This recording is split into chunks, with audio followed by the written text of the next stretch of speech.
kind of back into our normal Wednesday routine. Good weather, good practice. Any questions? Sean, since you didn't have a chance to talk to the team on Saturday, what was the messaging Monday when you had that? Listen, they were good, and obviously,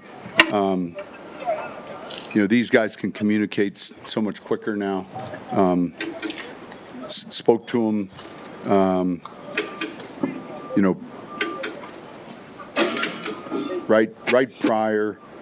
Surgery went well, all those things, and so all the players individually, had their own, I'm sure, visit with them. Sean, when you have a player that hasn't played on the field for as long as Stidham has in game-type situations, how do you approximate in a week's time the speed that you have to play at in a playoff game? Well, they practice at that speed, and it's happened before, and you can't. I mean, it's happened to me a number of times, and he's a veteran, like real good decision maker, good arm strength, and so he's seeing a real good defense each week, and there's X amount of routes teams run, and so I mean, and then it's putting the plan together accordingly. One of your first moves coming to Denver was signing Stidham. That's right. What was it about his game that made you want to jump on him? We felt like I liked him first. We had good grades with him in New Orleans coming out of Auburn. New England drafted him. And then when you see a move where Josh goes to become the head coach and then you see a transaction, and I have a lot of respect for Josh, and I knew that he liked him. And so he really played well in that 49er game, against a real good defense. And so that's when we became aggressive. Say it again. Did you change much or anything about the offense with Stidham? We'll see. Yeah, I mean, there's certain things. We always do that with our personnel. Is there a realistic chance J.K. Dobbins is back this weekend? I won't comment on that. Well, what's it taking just for him to even, I won't comment on any injury. What have you seen out of Stidham this week? We just had our first practice. It went well. Meetings, have you seen him attack the week any differently? Or? No, he's a pro. He's really in tune to it. To answer your question, there was an extra day because we played Saturday. Sunday we had extra time on New England. Then Monday, then Davis, as soon as things are going into the plan, they get emailed to the quarterback room, and so I would say he, along with Sam and Ben, are getting the game plan like real time. Like if we, like last night, are doing base, once we finish discussing a play, a run or a pass, and we put a dot on it, like right away, and this is so much different than 10 years ago, right away that play gets sent to these guys. Like it's got dotted, it's in, and where like in the old days, at the end of the night, you'd send an email, they'd get it all, and so,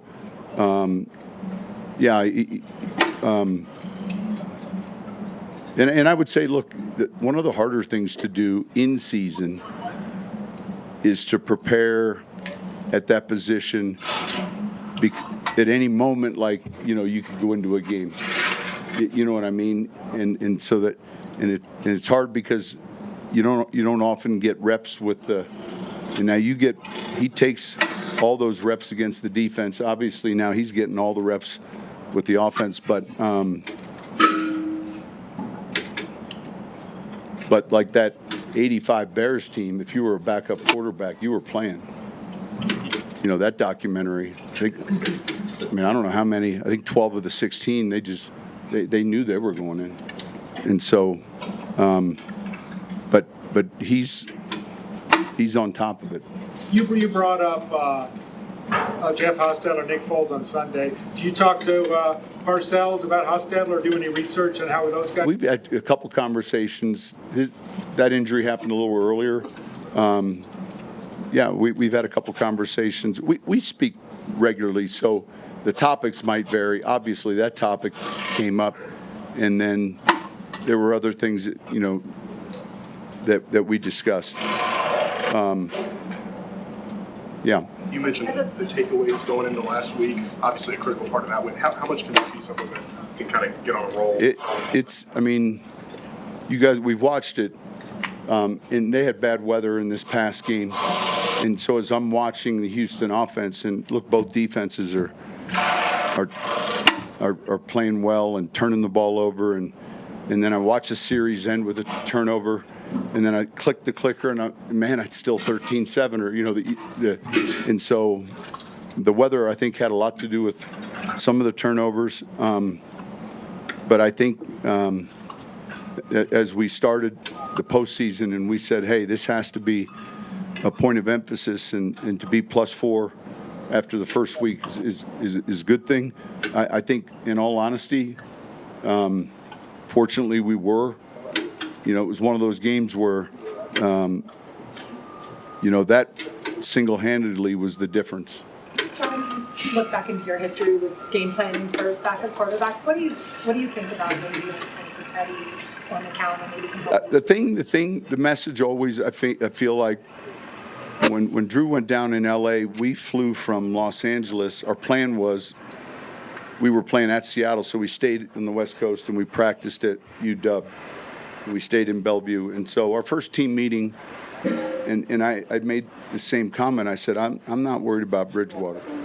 I'm worried about everyone else in this room, making sure, you know, that their level is up to speed. And then, you know, Kamara was out then after that game, and then so Bridgewater, Latavius, they won 2, won 3, won 4, and after the fifth one, this is about when Drew's thumb's getting better. I was just kidding him. I got to say that because sometimes when I'm kidding and people don't know I'm kidding, then all of a sudden I'm a bully. I called Drew and said, how you doing? He said, I'm getting ready to come back. And I said, well, make sure you take your time. You know, things are going well here. And I think the most important thing is, like, all right, and it's the same with tight ends or receivers or runners. Like, what are the things that they like? What are the things that they do well? What are the things, and then building it around that, and then understanding, you know, what kind of game do we see this being played? You know, so there are a number of things that go into a game plan, but it would start with his skill set, but then also the opponent. Coach, for about the past month, you've had a message to fans every single week about noise. Do you have a message for them this week with being the final game? Well, they're going to have plenty of rest after this one, 2 weeks. I can't. This is a team at the line of scrimmage that does a lot. Like, Josh is fantastic at putting together good plans offensively. I mean, and so there's alerts, there's kills, there's all, and so that, look, let's go. You know, right when I keep emphasizing, just as the huddle begins until the ball snapped. Coach, how do you tell Jarrett and convey to him, like, say it again? With so much at stake, how do you just convey to Jarrett, like, hey, go out and be yourself and play football? Do you have? That's his personality. Like, he's gonna rip it, you know, and that'll be our approach. I mean, hey, he's got this calm demeanor that I think suits him well. He's played in big games, college, and. You know, I said this at the start of the season. I felt like our 2 was inside the best 32, and I think everyone feels that way. But that's why that sign was important. And you don't know when it's happening. You know, but I'm glad it happened. I'm glad that acquisition took place. Mike Vrabel said a couple days ago that they were actually trying to get him back. You know, what was just your? So I think the impressions. Look, and I know Bill well, Yeah. Belichick, and I consider Vrabes a good friend in this industry. I have a ton of respect for Josh. I think there are a lot of people that felt that way. When you look at his team, do you see traits of him as a player Vrabel that translate to how? Oh, absolutely, absolutely. I look. I remember him as a player, way back in when I was with the Giants, and then he was there when we had joint practices. I think it was Tom's first or second year. We had just gone to the Super Bowl. They were going to win the Super Bowl the next year, upset the Rams. Bledsoe's going to get hurt, and Tom's going to play. And then, but I'd say, got to know him more professionally when he became the head coach of Tennessee, and we would be at these league meetings, and he's passionate, and I think his team, you see him play to that passion, and when the Lions were asking me about Dan Campbell, I made this comment, and it's a compliment to both coaches. I said, you're getting an offensive version of Vrabel, a guy who was a heck of a player, tough, and their teams will reflect that. And then, look, there's that uniqueness of going back home for him, a place that certainly he's got a lot of pride for what they've done there. Coach, you did a lot of research on the quarterbacks in the 24 draft. What did you think of Drake May and in your evaluation coming out? Real good. I mean, look, that class, when you watch what the group of them are doing, there's been a couple injuries, but I think we had high regards for him. Sean, RJ's 24-yard catch and run on the game-winning drive in overtime. His ability to kind of make those plays in space, how significant? You saw it in film. Now they didn't. His senior year, they threw it to him more, but there's times where he's like maybe the ball's dumped to him, the defender has an angle, and so he has that make you miss, and I would say that balance, that short area quickness. That makes him effective, ball in hand as a receiver. Sean, you've mentioned Josh McDaniels a couple times. People talk about you and Andy as play callers, or Kyle and McVay and their tree. Josh doesn't maybe get brought up as much, but why do you think that is, and what do you think about him, the play caller? Well, forget the tree thing for a second, all right? And just, man, he's won a lot of Super Bowls, and I just know from quarterbacks that I've worked with, I know Josh well enough to know we study certain films. We study his film. When we look at league trends, there's certain offenses we'll look at. He, like ourselves, believes in having a two-back offense at times to control the game, fullback, and so it's always good tape, and there's a lot that goes into it, and so. It'll be a good challenge for our defense. Sean, it's 10 years ago now, but Jarrett Stidham was the #1 dual-threat quarterback coming out of high school. How do you view him as a runner? I never knew he was the #1 dual threat coming out of high school, and nor do I really care. I view him as someone who can move and elude. He's got a good pocket awareness. Now, he's a different type quarterback than Bo, but yeah, we did. I can recall all the homework. Baylor, the transfer, all of it. And so I would say he's a real good foot athlete. You see that? Go ahead. I'm just curious as to, in terms of Bo's recovery, can he be around you guys, or how? Yeah, once he, I'm sure there's going to be a protocol back in Alabama. I don't have a date of when he arrives back, but we look forward to seeing him soon. Would you like him around the guys? Absolutely. Oh, yeah, absolutely. All of our guys that have been injured are part of this team, and so, yeah, sooner the better. Is he helping Jarrett at all this week, like virtually? Well, he just had surgery. Coach, He just had surgery. Yeah. Coach, there's not a lot of film on Jarrett Stidham, so is teams looking for an advantage? Is it an advantage that Josh McDaniels knows him so well? I think there's enough film, and certainly Josh knows him, and you know, I don't think it's this like we've never seen who this person, you know, and so it's what we do with him that's going to be most important. But certainly Josh knows him. He coached him, and you know, he and I have talked about him. Their names were brought up earlier, but Hostetler and Foles obviously had the ultimate win, getting to the Super Bowl and winning. How can Jarrett look to follow in their footsteps, in your opinion?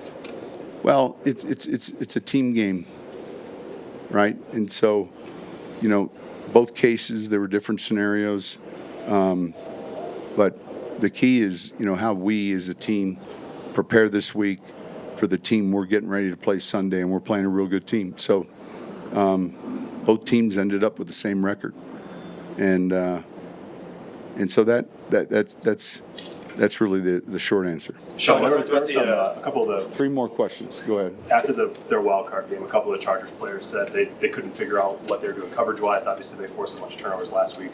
What is that? A strength of their defense, the disguise part of it, or how do you sort of? I think in the last 2 years, man, the Chargers. I mean, every week you put on film, and defenses have gotten so good at showing man.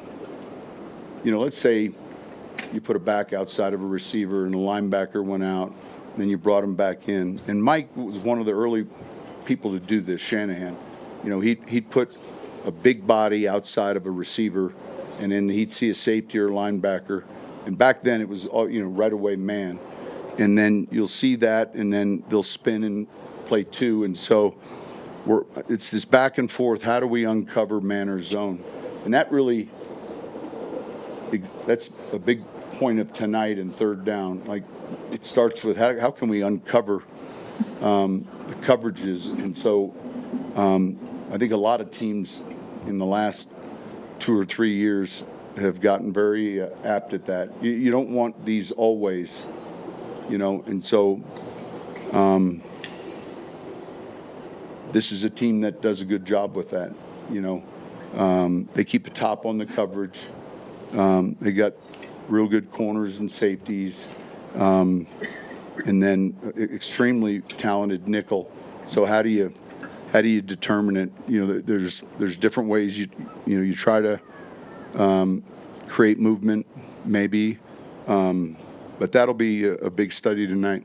Sean, how can altitude and elevation affect the visitors and obviously being advanced? I just know how it affected us, and we didn't know what to do. So at the time, we were coming 2 days early, which was the worst thing to do. Then later, you know, getting here, finding, you know. So I don't really know. I know there's science to it, and so that's all I know. John, the way that things have played out the last few days, you've seen a lot in your career, but how unique just has it been both to Jarrett and the position that you're in, trying to do this as a play caller? There's nothing like it. I mean, they're just being, you know, advancing, you know, to this position. There's nothing like it. It's when your alarm clock goes off and you know you're eating faster because every minute. That's why I said 3 more questions. There's going to be 1 more after this because there's work to do.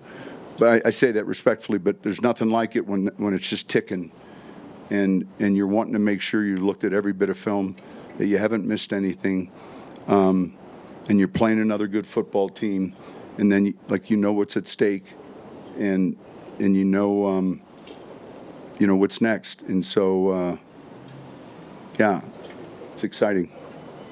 1 more. Sean, what's been your impression of the leap that Drake made from year 1 to year 2? Really impressive. I think his decision making. One of the strengths with watching him is not only when he comes underneath, it's his touch underneath to the underneath throws. You know, sometimes those balls are 6 yards away from the halfback, and it's, you know, and then I wasn't aware. He finished the season 4th in rushing yards behind, the guys that we would expect near the top. So he's extremely fast, and those come from, obviously pocket scrambles, but he can run, and that creates. We had that challenge a week ago. It seems like every third week you have that challenge of someone that you have to make sure your pocket rush is on point. Thank you.